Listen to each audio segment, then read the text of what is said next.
бидний мэрэгжил бол дэлхийн боловсролын судалгаагаар дэлхийд 2-т орсон мэрэгжил шүү. Статистик судалгаагаар батлагдсан шүү. Та бүхэн минь үргэлж мэрэгжлээрээ бахархаж яваарай л гэж хэлээ та. Сайн мэцхан сонсогчдоо Хөхтөнгөр подкаст ээлжид дугаараа эхэлж байна. Жил бүрийн 5 дугаар сарын 12-ны өдөр олон улсын совилогчдын өдөр болгон тэмдэглэдэг.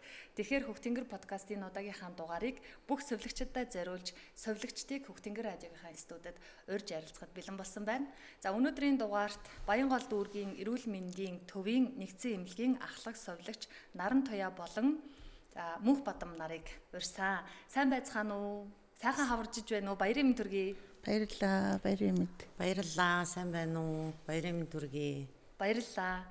Одоо совилогч мэргэжлэр хараажаар олон жил ажилласан ийм совилогч нар, ийм эгч нар Хөхтөнгөр радиогийн студид ирсэн. Тэгэхээр олон жил ажилласан хүмүүсийн хувьд тухайн мэргэжил нь тэр хүний амьдрал, хүсэл тэмүүлэл нэг талаараа бас хобби болсон байдаг штэ. Тэгэхээр яг одоо гоё бахархал төрж байгаа энэ өдөр нь хамгийн түрүүнд совилогч мэргэжлэрээ бахархаасай, дор бүрнээ энэ гоё түүхээсээ хуваалцаасай гэж бодож байна. Наран Туяаг эхлэх үү?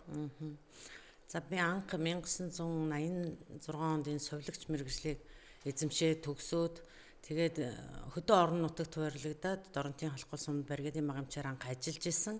Тэгээ ажиллах явцаасаа эхлээд ингээд ер нь энэ мэргэжлийг анх бас би тийм ч дуртай сонгож байгаагүй бас нэг сонголт маань жоохон байж байгаа. Тэгээд сонгосон. Тэгээ ямар ч гэсэн эрүүл мэндийн ажилтан болно гэдэг чинь хүний хамгийн бахархал. Тэгээ совилогч мэргэжил чинь хамгийн бахархалтай хүн туслах, дэмжих гой мэргэжил учраас тэгээд хөдөө орон нутагт очоод тэгээд энэ амьдралынхаа гарааг эхлээд энэ тусламж үйлчлэгийг явуулж байхдаа маш сайхан сэтгэлдэлтэй. Тэгээ хөдөө орон нутгийн малчин алслагдсан хүмүүстэй эрүүл мэндийн тусламж үйлчлэгээ үзүүлнэ гэдэг чинь бид бүхний бахархал тусламж хэцүү хүнд байсан ч гэсэн энэ мэргэжлээрээ бахархаад одоо хүртэл би эрүүл мэндийн байгууллагт 36 жил ажиллаад тэгээд тэтгэвртэй тогтоолгоос уусан ч гэсэн хамт олонныхоо дунд ажиллаа хийгээд үргэлжлүүлээд явж байгаадаа маш их бахархалтай байна.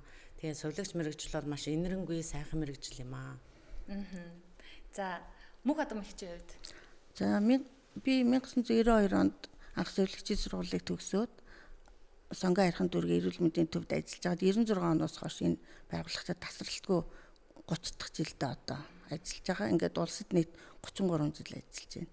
Энэ хооронд би эрчим тэмцэлгээний совилогч мэргэжлэр мэргэшээд эрчим тэмцэлгээнд одоо 20 жил яг эрчим тэмцэлгээнд дагнаа ажилласан байгаа. Энэ хооронд бол мэдээж совилогч мэргэжлэрээ бахархах зөндөө зүйл гарч ирсэн.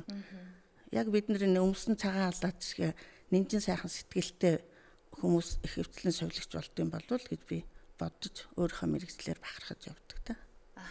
Би өнөөдөр бас совилогч нартай ярина гэж одоо цагаан цав зөвсөд хоёртой ижилсээс болсон байгаа. Одоо яг энэ нийгэмд эмнэлгийн салбарын тэр тусмаа совилогчд дутагдaltaй байдаг штэ. Тэгэхээр та хоёр совилогч гэдэг мэргэжлийг эзэмшээд хоёулаа 30-аад жил ажилласан байх нэ. Энэний түлхцэн ажилдаа мэргэжилтэй ийм үнэнч байхын суурь нь юу юм бэ?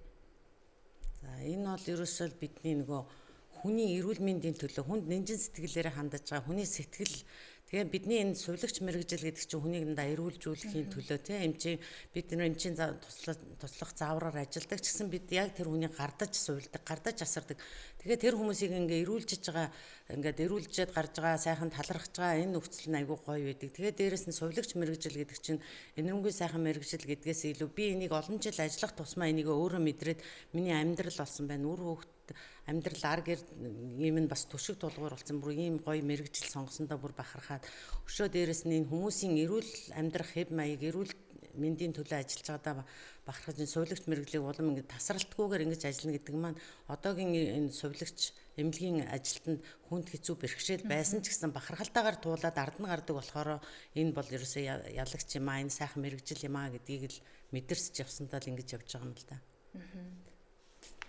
Миний хувьд бол ер нь тасралтгүй ингэж ажиллаж байгаа нь бол хүнийг ялган хайрцахгүй ер нь эдгээд гасж байгаа хүнээс баярлалаа гэдэг үгийг хамгийн их бахархал төрдөг. Ялангуяа эрчим тэмцэлгээний дараа мэдээж бүхэл зовлонтой тасагчтай эрчим тэмцэлгээ гэдэг чинь тэрнээс арга гэрээс ирж байгаа хандлага тий эрэг сайхан хандлагаас хүн урам авч эрч хүчийг авч дараагийнхаа ээлжинд ажиллах тэр хүчийг л одоогийн хүүхдүүд ч гэсэн тэрнээс бол авдаг. Ялангуяа одоогийн хүүхдүүд чинь бол бас нөгөө харьцангуй бид нар шиг үг даах чадвар нь сул учраас их ажиллах бас бэрхшээл төрдөг байх л та. Бидний хувьд бол бас хүний үг даах чадвартай бидний үеийнхэн бол тийм учраас бас тасан зохицох чадвартай болов гэж бодож ажиллаж байгаа. Тасралтгүй бол ажиллаж байгаа. Тийм та эрчим тэмчилгээний тасагт одоо хэдэн жил ажиллаж байгаа вэ? Тэгэд мэдээж эмнэлгээр үйлчлүүлж байгаа хүмүүс чинь одоо мэдээ сэтгэл зүйн хувьд ямар ах вэ? Бүгдээрээ л хэцүү байдалтай тусламж ирсэн харцтай байгаа. Тэр тусмаа эрчимт эмчилгээний тасаг болвол одоо самбаа шаардлагатай. Та өөрөө эмчнэр эмнэлгийн ажилтнууд тайван байх хэрэгтэй. Энэ илүү онцлог гэж бодоод ахын та тайлбарлаж болох уу? Эрчим тэмцлэгийн сувилагч бол харьцангуй бусад салбараас тасгаас одоход нөгөө амьд хинс үеийн тусламж үйлчилгээг илүү үзүүлдэг болохоор илүү эрч хурдтай байх шаардлагыг бол тэр хүмүүсээс шаарддаг. Тэгээд мэдээж тухайн үйлчлүүлэгч яар гэр бид нартай янз бүрээр харьцана. Зарим үед бол зохиулж яссан ч үе байгаа биднэрт. Тийм учраас тухайн хүмүүстэй хүний онцлог тохируулаад харьцаа тэр тал дээр бол илүү эерэг хандлагатай хүмүүс бол ажилдаг л гэж би боддог. Түүнээс мэдээж одоо ингээл хүн уурлаад загнаад ахад тэндээс ахаад өрөвлзөөл загнаад бид нар ажиллаа ийн гэж байхгүй шүү дээ. Тийм учраас тухайн хүний үгийг даах чадвартай, эерэг сайхан хандлагатай үжиж л энэ тухайн ээлжээ бол даван туулна гэж боддог.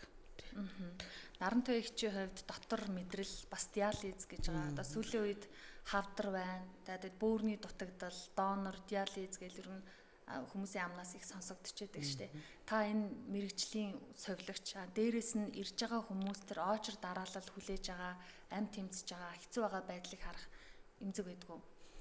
Ер нь хэцүүлдэ тэгээд нөгөө манай дүүргийн эмнэлэг болохоор нөгөө хүмүүс маш их үйлчлүүлдэг нөгөө дунд шатны эмнэлэг учраас 2600 гаруй нөгөө хүнийхээ иргэддээ үйлчлдэг. Тэгээ 35 хороо дүүргийн энэ бүх хүмүүст үйлчлдэг. Тэгээ дүүргийн эмнэлгийн диализын тасагч ерөөсө 3 орто 3 аппараттай. Диализ гэдэг маань хүний өдөр амьд тэнцсэн үнэхээр одоо бөөрийн дутагдалд орсон тий.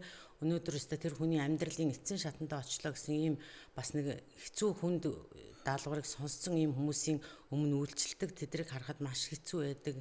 Очор дараалал хүлээдэг. Очор дараалал одоо аппаратанд ороход ч гэсэн 7 хоногт 2 удаа орох уу, 3 удаа орох уу, 1 удаа орох уу гэдэг сонголт чинь бас айгүй хэцүү те. Тэр эмч тэрийг зохицуулж гин, сувилагч зохицуулж гин. Тэр үйл ажиллагааг хийж тэр хүмүүсийг 1 хоног ч гэсэн амьд байлгахын төлөө тэр ажилдаг.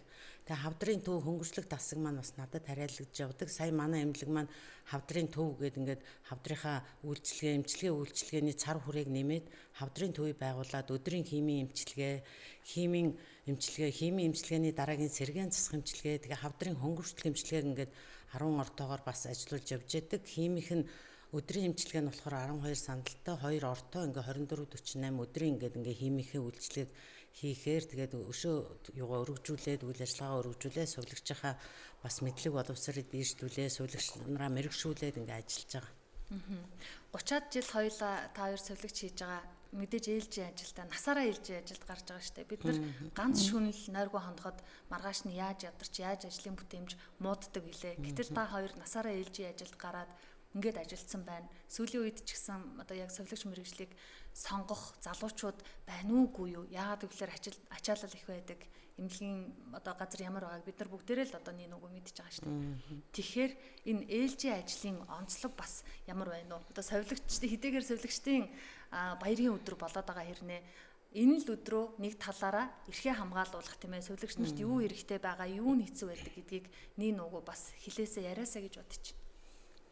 Энэ дээр бол одоо сувилагчийн өнөөдөр тулгамдсан асуудал манай энэ сувилагчийн баяр олон улсын баяраар тэмдэглэхдээ сувилагч бол бидний ирээдүйн сувилагчаа халамжлая гэсэн уран дор явагдаж байгаа гэсэн хэдийгээр ч одоо сувилагчийн оронтоо сувилагч ажиллах сувилагч мэргэжлээ сонгож байгаа хүмүүс маань ингээд цөөхөн байгаа ч гэсэн сонгоод ингээд мэргэжлээ эзэмсэн ч гэсэн ажиллахгүй байгаа нь бас цалинтай бас холбоотой хүн түнд ачаалалтайгаа бас холбоотой тий дүүргийн эмнэлэгч нь одоо нийт 35 хорооныхоо өрхийн эмнэлэг нэгдсэн эмнэлэг энэ 5 салбар эмнэлэгтэйгээ нийлээд нийт 360 гаруй сувилагч ажиллаж байгаас энээс 170 хэдэн сувилагч тусгай мэргэжилт нь 360-аас 170 хэдэн хүн сувилагч жинхэнэ сувилагч мэргэжилтэй тэгээд сувилагчаа мэрэгшүүлэн ажиллаж байгаа ажилуулад ингээд байгаа ч гэсэн бас хүрэлцээ муутай байдаг. Тэгээ энэ 24 цагаар одоо хөдөлмөрийн хуулиндаа 8-16-аар ажиллах шаардлагатай байдаг боловч ингээд сувилагчийн дутагдлаас болоод зарим үед 24 цагаар гарах ингээ үргэлжлүүлээд ажиллах энэ төр юм гардаг тий. Хүний амьдрал эмчин сувилагчид янз бүрийн зовлон жаргал тохиолдолд өвдөх зовох үе ч юм уу янз бүрийн асуудлаас болоод ингээд чөлөө энэ төр авахаар бас биенийг нөхөж ажиллах шаардлага энэ төр гардаг. Энэ нөхцөл бололцоонд нь тохируулж л одоо ахлах сувилагч бид нар бас ээлжийн зохицуулж тэр хүнийхээ бас ар ачаал амьдралын зовлон жаргалыг бас хуваалцаж ингэж ажилдаг. Тэгээд тэр сувилагчийг одоо тэр их ачаалаас болоод би хэцүү юм аа гэж шантрахгүйгээр ажиллаж байгаа сувилагч нартаа маш их талархаж баярлж идэг тий. Тэгээд тэр сувилагч нар чинь өөрхийн гэртээ ингээ үр хүүхдээ орхисон ч гэсэн би ажиллаа хийнэ. За би тэгж ажиллая. Тэр маань ажилгүй өвдсөн бол би оронд нь хийе гэд ингээд ирдэг сэтгэлтэй тийм сайхан сувилагч нар бас байдагт маш их талархаж баярлж явдаг да. Тэгээд бас тэгээ халширдаг ч хүүхдүүд байдаг. Одоо яг ингээ яагаад сувилагч мэрэгжлийг сонгохгүй байгаа юм бэ гэхээр ачаал нь хэцүү юм аа, цалин бага юм аа гэдэг юугаар нь яваад байгаа. Бид нар бүр хар залуу насндаа ингээ ажиллаж байгаад бид нар энэ одоо 10 жил 20 жилийн өмнө бол цалин энэс ч бага байсан шүү дээ. Тэгэхэд яагаад бид нар ингээд амьдралынхаа боломжоор одоо нийгэм өөр болцсон болохоор бас өөр л болчиход байна л да. Тэр яагаад болох байгаа ингэж хэлж бас болохгүй. Бид нар бас туулсан зам маань дарданч зам байна, дардангүйч зам байгаа. Тэгтэл ер нь хүний амьдралын зовлон жаргал амьдрал энэ мэрэгжлийг сонгоод ажиллаж байгаа хүмүүс ажил амьдралаа залгуулаад явж байгаа юм чинь энэ мэрэгжлийг хүнд үйлчилж байгаа энэ мэрэгжлийн энэрэнгүй гэдгээр нь бас хийгээд явах хэрэгтэй болов уу гэж би бас боддتي. Таны за мэдээж энэ сувилагч мэрэгжлийг сонгоход бол 24-48 гэдэг бол илүү их хүнд нөхцөлтэй 24 цаг тэр бол тасралтгүй авч явна. Манай эрчим тэмцэлгээ гэхэд одоо 8 ортой 2 сувилагч хонж ажилладаг. Ингээд бол тасралтгүйгүйгээ зарим үед бол бараг л цай хугацаагүй ч үе байна. Эндээс шантралгүй ажиллаж байгаа одоо дандаа залуу хүүхдүүд байгаа дандаа 30-аас доош насны залуу хүүхдүүд шинэ боловсруучгууд бол энэ жил төгсөж ирсэн байгаа. Тэднийг бол төрөлжүүлээд яг сувилагчийн мэрэгсэн мэрэгжлэр одоогоор бол 6 яг мэрэгсэн сувилагчтай болцоод ажиллаж байна. Энэ сувилагч нараараа бол илүү бие бахархаж аль болох урам өгөөд тий ээлжнээс буухтна. За гэртээ очиж сайхан 2 хоног амраараа гэд ингээд урам өгч ажиллуулж ижил тэднийг татна л та. Түүнээс мэдээж алдаа дут хүнд бид нар ч гэсэн ээлжинд хонол алдаа дутагдал гарна. Одоо нөгөө хүн байхгүй үеэс бол би хаяа бол ээлжинд хонол явж байгаа. Би одоо ер нь 33 жил энэ эмнэлэгт ажилласнаас 23 жил нь яг ээлжинд хонж явсан байна. Тэгэхээр 23 жил яг ээлжинд хонж явсан байгаа. Тэгэхээр мэдээж хүн нойр дутуугаас бол зөндөө алдаа дутагдал гарна хүн. Түүнээс тийм болохоор алдаа дутагдал гарахгүй гэж л хичээж ажиллахыг бол аль болох сургаж явдаг би. Одоо эрчим тэмчилгээний тасагт дөнгөж төгсөөд ирсэн залуу хүн сувилагч охин байлаа гэж бодоход шууд эрчимт рүү оруулна гэвэл арай бүтэхгүй болоо. Эрчимт чинь ингээд санаарал одоо төвлөрч чадахгүй айн ичин санаа зовно гэд ямар шаттай амжилга ер нь байдаг бол мэдээд яг шууд орж чадахгүй. Сая жишээлбэл хамгийн сүүлийн жишээ гэхэд төгсөөд манад нэг хүүхэд ажилласан байгаа. Тэгэхэд бол нөгөө 3 аппараттай хүн байж байгаад гинт ингээд нас барахаар нөгөө хүүхэд нь буланд очиод уйлаад байгаа байхгүй. Тэгэхээр би үгүй миний хүн ингээд яг чи энэ сувилагч мэрэгжил эрчим тэмцэлгээний ялангуяа эрчим тэмцэлгээний сувилагч мэрэгжилтэй болъё гэж боджол бас сэтгэлийн хаттай хүн уйлах хайлах юм байлгүй яг хөө мэдээж бид нар ч гэсэн бас таньдаг ах トゥ ер нь таньдаг юмч ирээд нас урж ийн тэр болгон дээр уйлаад байвал бид нар яг нөгөө эзэмсэн мэрэгжлийнх нь юу гарахгүй л те түүнээс мэдээж өөр газар очиод уйлах жишээ зөндөө л үйдсэн бид нарт. Тийм учраас бас дөнгөж юу яагаад дотрийн засагт ч юм уу өөр тасаг нэгжид ажиллаулж агаад тэгээд ажиллаулдаг дандаа манай эрчимтэй сувилагч нарыг бол. Яг ажиллаараа мэрэгшээд явж хахад та хоёр чинь залуу сувилагч байхдаа за би нэг энэ үйл явдлаас л насаараа мартахгүй нэг юм сургамж авцсан юм да. Энийг л ер нь бодож авах хэрэгтэй шүү гэд нэг юм хаяа бодохын төдийд хүнд нэг айхтар дорсомж байдаг да. Сэрт хийгээл заримдаа өөрөөсөө айх чим шиг мэдрэмж төрдөг. Ийм дорсомжуудаасаа хуваалцаач гэвэл одоо 30-аад жилийн туршлага гэвэл алийг ярихаар байна. Би нэг хөдөө орон нутагт ажиллаж байхдаа нэг ингээд нөгөө би чинь өөрөө сувилагчаар төгссөн байж байгаа. Тэгээ хөдөө орон нутагт чинь хийхгүй юм байхгүй шүү дээ. Бүх юм хийж байгаа хөдөө. Тэгэл их баригчийг хүртэр хийж байгаа байхгүй юу. одоо би ингээ боддгийг ямар зоригтой байсан залуу л байж тээ тий. Би эх хэрэгчийн яг сувилагчийн хажууд эх хэрэгчийн хичээл ордог л да бид нар заадаг дадлагын цөөхөн цаг сувилагчаасаа харам. Тэгэхэд чинь би хөдөө орон нутагт очичихэд хүүхэд ихэрэд авчдаг байхгүй юу. Тэгээд би тэрнийг тухайн үедээ бол өөрөө их зоригтой тэгээ нөгөө хажууд нөгөө туршлагатай бас сувилагч байсан учраас хамтраа туршлагатай эмчтэйг ингээд ихэрэд авцсан. Би тухайн үед ингээд айгүй зоригтойгоор л хийж ээжтэй залуу насны зориг би энийг хийх ёстой сурах ёстой ч гэдэг юм уу те чадна гэдэг утгаараа л ингээд хийж ээжтэй гэд бас тэгсэн чинь тэндээ бас ажиллаж чад 10-аад хүүхэд ихэрэд авцсан байдаг. Тэгээд ингээд бодохоор би нэг айдас бас одоо л айдаг байхгүй юу. Тэгээд ухаарад хүн чинь бас юуны дунд ухаарахаар яана янз бүрийн цаг байсан бол те элдв янзын үйл ажиллагаа гарсан бол би бас яана янз бүрийн асуудал гаргачаагуудаа бас бахархаад баярлаад хэдийгээр тэр хүүхдүүд хүн ээжгээд надад ингээ баярлаа хүрээд ирж байгаа шин би заримдаа боддог ямар зоригтой байсан айж мэдтгүү л ээжтэй гэд бас боддоо штэ. Тэгээд тэр нь сайхан дурсамжтай юм шиг мөртлөө жоохон айдастаа. Айдастаа одоо ингээд үе бодохоор тий бодохоор би тий залуу сувилагч нартай ч гэсэн хэлтий. Би ингээ хөдөө орон нутагт ажиллаж байхдаа ийм зоригтойс ингэдэг байсан гэсэн ямар амирын тааж ингээ харин тий одоо бодохоор ямар тэнэг байсан юм бэ? Би амар зоригтой байжээ л гэд боддоо. Аха.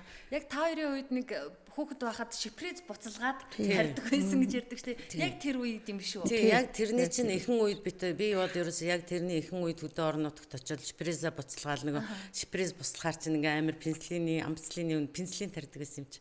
Пенсилины үнэр гардаг. Тэгэл тэр үнэр нэг одоо бол айгүй нэг гоё ч юм шиг санагдав. Тийм дурсамжтай бас тийм үе байсан. Тэгээд одоо бол нэг удаа 90-ад оноос хойш чи нэг удаагийн шипрез гарснаас хойш бол бас хүний халдварын хамгаалал, тэг хүний эрүүл мэндийн хамгаалал бас сайжирч байгаа. Айгуу сайн явагдаж байна. Тэгээ эмнэлэгний тусламж үйлчилгээ бас сайжраад байна. Сайхан нэг үе бидний одоо тэр хөдөө орон нутагт очиж бикс ороод морь унаад явж байсан бол одоо чинь түргэн тусламжийн машин тэрэг үйлчилж байна. Тэ эмнэлгийн хэрэгсэл чинь өргөн дэлгэр болсон. Нэг удаагийн хэрэглэл ариутгсан одоо самбай юмнууд чинь бүр бэлэн юм болцсон байна. Бид нар буслаж ариутдаг гэсэн бол нэг удаа хэрэглээд ингээд орхид хайдаг болцсон байна. Тэгээ бас дэвшилттэй эмнэлгийн эрүүл мэндийн салбар бол маш сайхан хөгжиж байгаа. Бид нар чи 36 жилдээ тэр дунд ороо босгоо үе байсан ч гэсэн маш сайхан хөгжлүүд бол явагдаж байна. Тэгээ сувилагч мэргэжлийн хүнд хэцүү нь бол одоо нөгөө зах зээлтэйг л уялдаал энэ хүүхдүүд сонгож чадахгүй хүнд хэцүүлгээд байгаа болохоос яг одоо энэ шин сувилагч ирээ сургана гэдэг чинь одоо би дотрын тасагт ингээд одоо өөрөө сувилагч хийж жахтаа ч шин сувилагч нарыг сургаж ирсэн. Одоо ч ингээ ахлах сувилагч бас шин сувилагчийг сургах, дадлагжуулах ингээ суур хөтөлбөр хэрэгжүүлээд тэгээ манай тасаг дээр нэг 2 сар, 3 сар, 6 сар ажилласан болвол мэрэгжлээ ингээ төрөлцсөн мэрэгжлэр эрчим тэмцэлгээний сувилагч, яаралтай сувилагч болёо, би мэс заслын сувилагч болёо, би диализер мэрэгшье гэдэг ингээ мэрэгшээд ингээ мэрэгчлээ эзэмшээд бас ингээ тасаг нэгжүүдэд хуваарлагдсан сувилагч маш олон байна. Тэгээ энэ хугацаанд маш олон сувилагч нарыг бас сурган дадлагшуулсан байна. Тэгээ сувилахын албатайгаа нийлээ сувилагч нарыгаа шинэ сувилагч нарыг сургах тийм чиглүүлэх хөтөлбөр бас боловсруулад ажилдаг тийм хөтөлбөр байдаг. Бид нар дээр шинэ сувилагчаа чиглүүлээд тэгээд өшөө дээрэс нь одоо аль тасагт ажиллавал энэ хүүхэд сурахаар юм байна. Аль нь эхлээд энэ хүүхдэд арай дөхөн байх юм. Тэгээд дотор дээр ажиллах уу, мэдрэлийн тасаг дээр байх уу, энэ дээрээ анхан шатныхаа ямиг ахин давтан суралцаад ингээд ажиллавал зүгээр юм байна гэдгээ эрчимт яралтай урууга бас хөрвүүлэн мэрэгшээд очисон сувилагч нар бас олон байгаа. Тэгээд дээрэс нь энэ сувилагч нарыг яг нөгөө мэрэгшүүлэн дадлагшуулаад ингээд ажиллуулж байгаа юу байгаа ч гэсэн одоо тэрнээсээ бас шантардаг, айдаг тий. Тэгээд анханасаа мэрэгжлээ бас яахгүй манай нэг ийм сувилагчийн сургууль төгсөөд ирж байгаа хүүхдүүдийн зарим сувилагч нар маань ингээд дадлагшуулнаа одоо шинэ хүүхд ирсэн ингэнэ гэхээр бас дургуулгадаг. Яагаад гэхээр тий тэр хүүхдүүд чинь сургал 3 жил 4 жил ингээд сураад ирж байгаа үстэй. Яагаад юмаа сурахгүй байгаа юм бэ гэдгээд номоор сурах, практик дадлагаар сурах хоёр чинь бас өөр үйдэг байхгүй юу.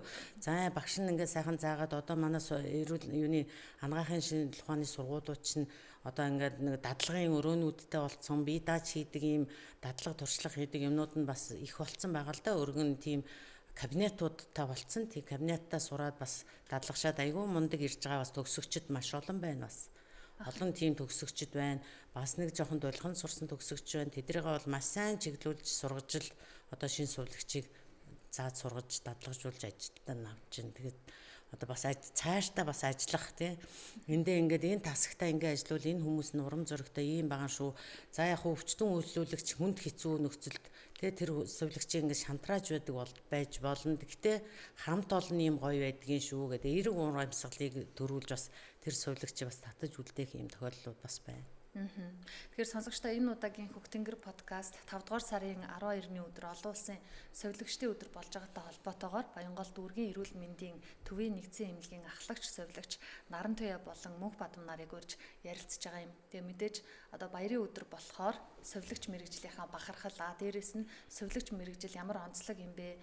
Одоо сувилагч эмнэлгийн тусламж авч ийсэн сувилагчдын тусламжийг авчээсэн хүн болгонд хамаатай сэдв гэж ойлгоод бид оролцуулж байгаа юм. Тэгэхээр одоо би эмчээс ч юм уу сувилагчаас ингэж асууж үзээгүй л дээ. Гэхдээ нүүр номоор нэг ийм хошин шогч байт юм нэг юм яриа байгаад байдаг штэ.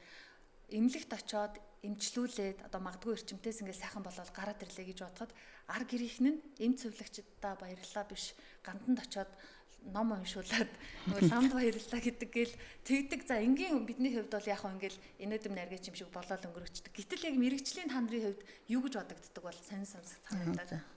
Энийг би яг энэтэй холбоотой нэг юу сэдвээр ярьж манад нэг харуултаа өрөөд манад хаалгаанд нөгөө яаралтай байсан учраас гимтлээ шууд гимтлийн хаалганы багдууд ирээд яг эрчим тэмцэлгийн миний ээлжин дээр хаалгаанд орсон. За тэгээд ороод мэдээж сарлагын сайхан амжилттай болоод эрчим тэмцэлгийн тасагт орж ирээд байсан чинь нэг удаа нэг бөө оруулж ирээд мэдээж нөгөө эргэлтийн цаг гэж байгаа шүү дээ. Тэрийгээр оруулж ирсэн нөгөө хүн одоо 15 минутын дараа босоод явчихна тэгж байгаа аахгүй. Тэгэнгүүт бид нэр хоорондоо мэдээж ярина шүү дээ. Одоо яна хаалга үдэд төгчихгүй бол босоод гүйчихвдээ гэд бид нэр хоорондоо тэгж байгаа. Тэгээд бид нэр бас хоорондоо ингэж ярьж эмчнэр гэсэн бас бид нар мэдээж эмчилгээ үйлчилгээ хийсний үр дүнд л тэр хүн сайжрлыг олд сайхан болж байгаа шүү дээ. Тэр хүн сайхан болоод гарсан л да. Тэгээд бас илүү нөгөө нэг манай зарим хүмүүс илүү нөгөө лам бөөдөө найдаад ингээд яваад идэм болов. Тэгээд бид нарыг зарим хүмүүс бол бараг л баярлалаа гэж хэлэхгүй л явж байгаа шүү дээ зарим хүмүүс. Ингээд илүү мэдээж эрчим тэмцэлгээ гэдэг чинь 24 цаг угааж арчин тэр хүнийг манай туслах сувилагч нар бол илүү нөгөө ачааллаад ажиллаж байгаа 8 хүн ингээд бүтэн бие угаалга хийгээд арчилгаа хийгээд тэр наашаатаас 2 цаг тутам тооллоод ингээд явж байгаа. Тэгэхээр чин илүү ингээд нөгөө арчилгаа үзүүлээд байх тусам зарим хүмүүс бол илүү нөгөө тэр хүмүүсээс илүү үйл ажиллагаа шаардаад байдаг. Зарим хүмүүс мэдээж тийм хөө ихэнх нь тийм байхгүй л те баярлалаа илүү сайхан байсан шүү ингэж жагаад дараагийнхаа тасагт очиход бол илүү сайхан тусламжийг авч явж байгаа. Танд юу гэж бодогддог? Би бол тийм их зөндөө тохиолддог. Бид нар хичнээн ингээд яг эмнэлэгт ингээд хандаад ирж байгаа гэсэн монголчуудын л одоо тэр мухар сүсэг бишрлээс л болоод тийм их байна л да. Тэгээд үнэхээр ингээд хэцүү ингээд агнаалдсан ингээд амь нас тэнцсэн үед нь бид нар ингээд амийн авраад ингэж яах чинь бурхан тэнгэртэй баярлалаа гэж ингээд үүдэнд ингээд 40 хүмүүс хураа цугласан сууж байгаа шүү дээ. Тэд нар чинь тэгж ярьж байна. Тэгээд дээрэс нь яг ингээд яг бид нарт ингээд баярлалаа гэж хэлээгүй ч гэсэн энэ хүмүүс маань ингээд сайхан эрүүл болцсон байна шүү гэд бахархал сэтгэлээрээ бас нэг хандлага байвал бид нар бас их урам зориг авдаг. Тэгж шилдэг хүмүүс зөндөө байдаг. Гэхдээ бас тийм нэг тохиолдлууд гарахад бид нарт бол яг ингэж л бодогдсон шүү дээ. Яагаад ингээ монголчууд биедээ талархаж чаддаг юм болоо. Яагаад тэгээ бүр амь нас амьдрал нь тэнцээд болохоо хараад эмнэлэг түрээд ирдэг. Эмнэлэг түрээд ирсэн бол эмч сувилагч нартай яагаад баярлалаа гэдэг үгийг хэлж харамгүй хэлдэг байгаасэ. Тэгхийн бол эмнэлгийн салбар чинь бас эмнэлэгт ажиллах хүмүүсийн чинь урам зориг энэ хүмүүс чинь хэдийн амьдралынхаа төлөө ажиллаж амьдарч байгаа ч гэсэн энэ хүмүүсийн эрүүл мэнд бас хүмүүсийн сайн сайхны тулд бид нар бас тэнд ажиллаж байгаа шүү дээ. Тэгэхээр бас тийм сэтгэлээр бас ханддаг байгаасэ гэж бас заримдаа боддог. Яг тийм нэг хошин шог гэхээр юм маш их байдаг. Би ингээ хошин шогоор энэ төр гарахаар бид нар бас яриад тэрийг хараад инээлдэл байдаг л да. Тэгэл яана ингэж штэ тэгж штэ.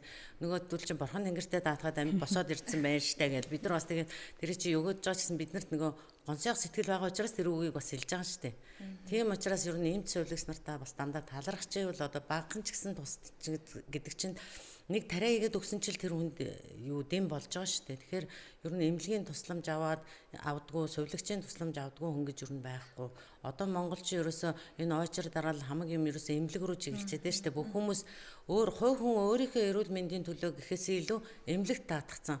Зарим нь бүр арга иргэн энэ төр ирэхгүй ингээд бид нар даатгаад орхичдсан шүү дээ. Бид нар тэр хүнийг асарж гэн, хооллож гэн, ундалж гэн тэгээд тийм зарим одоо арга ирүүд нь ирэх тохиолдол ирэхгүй ингээд бүр орхицсан. Тэгээд ажиллаа бусад нэг одоо дотрын засаг чинь 35 ордоо ингээд нэг сувлагч туслахтайгаа ч юм уу ингээд хоёр сувлагч хүн хүрэлцээтэй бол хоёр сувлагч ихэнхдээ туслахтайгаа ингээд ажиллаж байгаа тохиолдолд одоо тэр 35 хүний чинь баг 25 хүн байгаа байхгүй юу. Тэрэн дотор тэр явж байгаа сувлагчийн ачаал ямар хүнд байх вэ? Дээрээс нь тэр хүмүүсийн хандлага айгүй хэцүү байдаг. Одооний хүмүүс чинь дээхнээ бол бас энэ сувлагч минь эмч минь гэж айгүй их тийм хайрладаг шүтдэг л байсан. Одоо болохоор ерөөсөө одоо баг та нарт их ёстой. Бид нар та нарт амнасаа даатгсан байхад та нар ягаа хийхгүй байгаа юм гэх ийм хандлага бас айгүй их гардаг. Тэгэхээр бас тэр үед нэг бас жоохон ч гэсэн ачаалттай явж байгаа хүнийг ойлгоод нэг туслан дууссан байлаа гэхэд хонхоо дараад дараагийн сувлагчийг нэг 10 минут ч юм уу 5 минут хүлээдэг төвчээртэй байгаасаа гэж бас боддог байхгүй юу. Тиймэрхүү тохиолдлоос болоод бас сувлагч нарын шантрах тэгээд эргээд нөгөө уур уцаар гаргах, ёс зүйн үйлдэл гаргах ийм тохиолдлууд бас байдаг л да. Тэрнээсээ болоод ачааллын хүндрэлээс болд юм уу эсвэл нөгөө үйлчлүүлэгчтэйгээ ойлголцоогүй үйл ажиллагаанаас болдог тохиолдлууд бас гардаг. Хэдийгээр одоо хүний ажил гэдэг амжиргаагаа залгуулж байгаа, цалингаа аваад ажиллаж байгаа юм шиг боловч сэтгэл байжээж ажил урагшаагаа явдаг. Одоо эмнэлгийн байгууллагын ажил ч одоо маш хариуцлагатай шүү дээ. Тэгэхээр шин төгсөж ирж байгаа шин сувилагч нарт дадлага хийж байгаа оюутнуудад та хоёр бол нэлээд сайн цагдаг болов.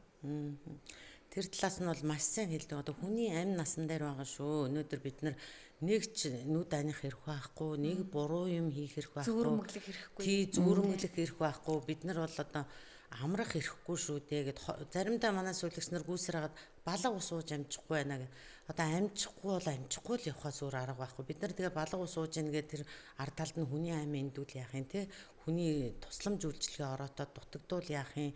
Одоо энэ талаас нь маш сайн зөвлөдөг. Бид нар чинь тэгээ дандаа нөгөө системчилсэн шатлсан сувилгын албатайгаа хамтраад шатлсан сургалтын хөтөлбөртөө тэгээд хөтөлбөрөөрөө сувилагч нартай ажлын байран дээр нь бас мэрэгшүүлсэн сургалтын хөтөлбөрүүдийг одоо Мөнх Бадан битэр чинь нэгдсэн эмнэлгийн хоёр ахлах сувилагч гээд хамтраад бас тэр сургалтуудыг одоо бас сувилагч нарыгаа амарч яхад нь дуудаад яах вгөөд ажлын цагаас нь амралтын цагаас нь хомслоод яах вгөөд бууж байгаа сувилагчаа нэг өдөр нь дараагийн сувилагчаа гэдэг ингээд шатлаад бас сургалтуудыг явуулдаг. Дандаа зааж сургаждаг сургалтуудаар бас ажлын байран дээр нь хангаж ажиллаж байдаг.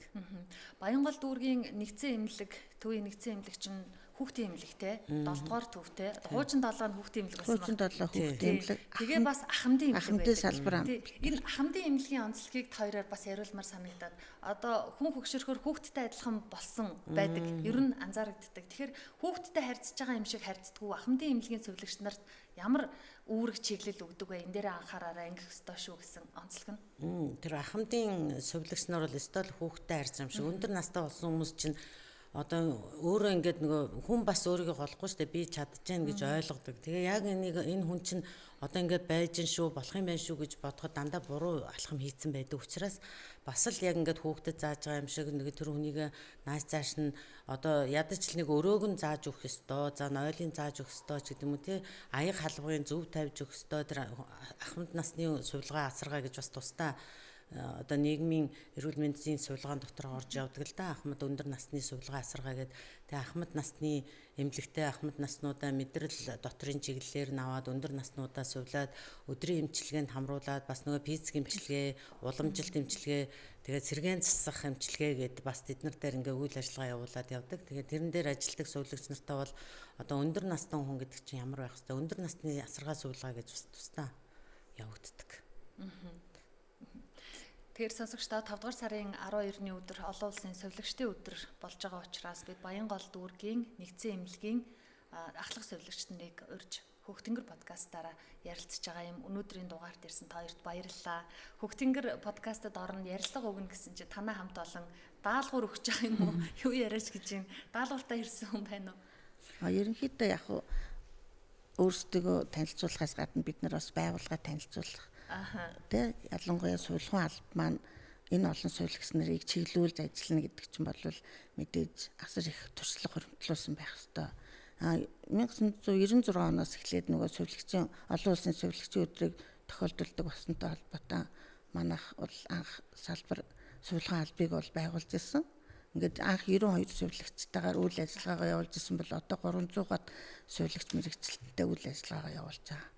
Тэгээд одоо ерхэн сувилгаан алба маань бүх сувилагч нараа чиглүүлэх үйл ажиллагааг бол байнга явуулж идэг сургалт сурталчилгаа. Тийм юу нөхцөнд бол нөгөө шинэ залуу сувилагч нарыг татах тийм чиглүүлэх хөтөлбөрийн давуу бол сувилагч нарыг бол ажилуулах тийм системээр бол явдаг. Тэгэхээр ялангуяа одоо шинэ залуу сувилагч нар маань бид нар хичнээн наана загинжсэн ч гэсэн дотроо мэдээж энэ маань ядарч байгаа шүү дээ гэдээ өрөвдөж байгаа шүү дээ. Түүнээс чи унтахгүй байх хэрэгтэй, чи яагаад энийг хийгээгүй гэд байнга буух болгонд нь бол хилдэг.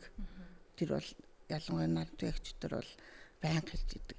Тийм учраас тэгсэн хэдий ч гэсэн нөгөө залуу сувилагч нараа мэдээж одоо үе чинь шал өөр. Бидний ажиллаж байхад чинь хүмүүсийн харьцаа, нийгмийн хандлага бол арай илүү биднэрт лөө чиглэж бид нарыг настай хүмүүс хүртэл та тэр үед чинь нөгөө жоох охин байсан болохоор энэ одоо намайг таал гэлээгээл ингэж явдаг байсан бол одоо бол шал өөр байхгүй юу? Нийгмийн хандлага нь бол шал өөр болсон учраас бол мэдээж залуу хүмүүсээ яасаа сувилагч мэргэжлийн нэгэн тал эзэмсэн бол сайхан ирч хүчтэй тий урам зориг авахаар тэгж ажилласаа л гэж хүсэж байна. Одоо та хоёр хэдийгээр эмчийн заавраар эмчийн бичиж өгснөөр эмчилгээгээ ястаас ингээд цагаа барай хийгээ явж байгаа. Гэхдээ шин төгсөж ирсэн залуу эмч нар та хоёроос суралцж байгаа юм их байгаа юу? Залуу эмч нар зөвлөгөө авдагч гэдэг юм уу? Яг эмч нар залуу эмч нар бол яг өөрийнхөө нэг мэдлэгийн өрөөнд бол ажиллаж байгаа л да. Ерөнхий одоо үйл ажиллагааны дадлагын хувьд бол одоо хүн түүнийг одоо яах вэ их үү гэж бас хоорондоо ярилцсан. Тэгээд одоо ингэхүүл зүгээр үү, тэгчүүл зүгээр үү, за эмчээ ингэчүүл зүгээр юм байна штэ гэд ганц нэг тех тохиолдол гардаг. Тийм юм бас байна. Залуучууд бол яг олон жил ажилласан учраас тэд нар чинь бас бит хоёрыг хүндлэж дахлах сувилагч анаарагчаа тэхүү ингэхүү гэд бас ярилцсан. Тэгээ манай байгууллагын байгууллага болохоор энэ дөрвөн юм салбар эмнэлэгтэй ахмадын эмнэлэг, хүүхдийн эмнэлэг, нэгдсэн эмнэлэг, сүрьегийн диспансер гэдэг ингээд тэгээ манай одоо салбарлсан хүүхдийн эмнэлэг маань болохоор хүүхдийн одоо 35 хорооныхоо хүүхдийн тусламж үйлчилгээ үзүүлээд явдаг. Ахмадын эмнэлэг нь одоо ахмад насныхаа юг хариуцаад ингээд явчихна. Сүрьегийн диспансер нь болохоор одоо манай сүрьегийн хяналт үнэлгээд юун дээр одоо дүүргийнхээ хэмжээний сүрьегийн тандалт судалгааг хийгээд дандаа энэ манай лаборатори сүрьегийн лаборатори биолаборатори нэг юуны лаборатори энэ жил 2015 гэдэг стандарт нөгөө ISO-гийн стандартад ингээ итгэмжлэгдсэн батламжаа аваад тэгээ олон төрөлцсөн тийм лабораторийн үйл ажиллагаа бас явуулж байгаа. Янз судлал, микробиологийн ингээ нарийн шинжилгээнүүдийг бас хийдэг болсон байгаа. За бас энийг бас хэлчих гэх. Тийм байна. За маш их баярлалаа. Тэр сонсогчдоо Хүүхдингэр подкастын ээлжид дугаар энэ түрээд өндөрлөж байна. За өнөөдрийн зочноор бол Баянгол дүүргийн эрүүл мэндийн төвийн нэгдсэн эмнэлгийн ахлах совилогч Наран Туяа Мөнх Бадамнаар зочноор оролцлоо. Та хоёрт баярын мэндийг дахин хүргэе. Яг одоо бидний ярилцлагыг сонссон нийт совилогч нартаа мэргэжилт нэгтнүүдтэй баярын мэндчилгээ хүргээд өнөөдрийнхээ ярилцлагыг өндөрлөе. За нийт одоо Монголын сувилагч нартай олон улсын сувилагчийн баярын өдрийн мэндийг хүргэж та бүхэн маань үргэлж одоо ард түмнийхээ төлөө ажилдаг эрүүл энхийн мананы элч төлөөлөгч мундаг хүмүүс шүү. Бүү мэргэжлээрээ үргэлж бахархаж байгаарэ. Та бүхнээр минь ард түмэн ч гэсэн үргэлж бахархаж талархаж байдаг гэдэгт итгэлтэй байна. Та бүхэн маань олон улсын сувилагчийн баяраа баяраа сайхан тэмдэглэн өнгөрүүлээрэ гэж хүсэх байна. За олон улсын сувилагчийн баярыг бүх сонсож байгаа Монголынхаа сувилагч нартай хүргэе. Бидний мэргэжил бол дэлхийн боловсролын судалгаагаар дэлхийд 2-т орсон мэргэжил шүү. Статистик судалгаагаар батлагдсан шүү. Та бүхэн минь үргэлж мэргэжлээрээ бахархаж яваарай л гэж хэлээ та. Баярлалаа. Би ч гэсэн одоо эмнэлгийн тусламж авдаг, совилагчдаас үйлчилгээ авсан, ач буйныг мэдсэн хүний хувьд та хоёрт маш их талархснаа чин сэтгэлээсээ илэрхийлье. Хэдийгээр та хоёр эмнэлгийн байгууллагын совилагч нар ч гэсэн бие бодоорой. Сайхан баярлалаа. За баярлалаа. За баярлалаа. За баярлалаа сонсогчдоо дараагийн дугаараар иргэд уулзъя.